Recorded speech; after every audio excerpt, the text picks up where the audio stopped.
और कहानी कुंती और कर्ण का मिलन। यह कहानी महाभारत से है, जो नियति, त्याग और एक मां के दर्द को दर्शाती है।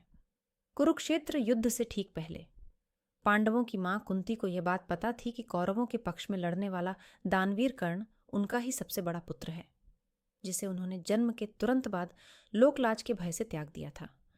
जब युद्ध की घोषणा हो चुकी थी और पांडवों की सेना कौरवों के सामने खड़ी थी, तब कुंती ने कर्ण से मिलने का निश्चय किया। वह अंधेरी रात में चुपचाप कर्ण के शिविर में गई। कर्ण, जो सूर्य देव की पूजा कर रहे थे, अपनी मां को देखकर चौंक गए।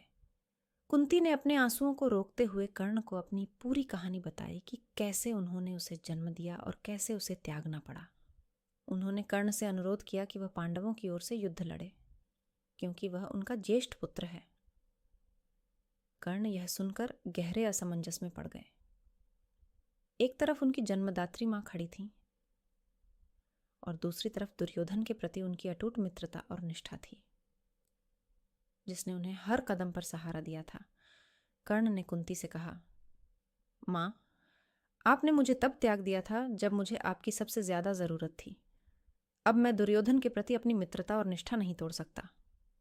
हालांकि कर्ण ने कुंती को एक वचन दिया, आपके 5 पुत्र तो जीवित रहेंगे ही। मैं अर्जुन को छोड़कर किसी भी पांडव का वध नहीं करूंगा।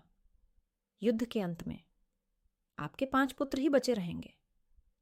कुंती भारी मन से लौट आई। यह मिलन कर्ण के जीवन की सबसे बड़ी त्रासदी में से एक था, जिसने उसकी नियति को और जटिल बना दिया। यह कहानी संबंधों की जटिलता, नियति की क्रूरता और एक मां के हृदय के दर्द को दर्शाती है।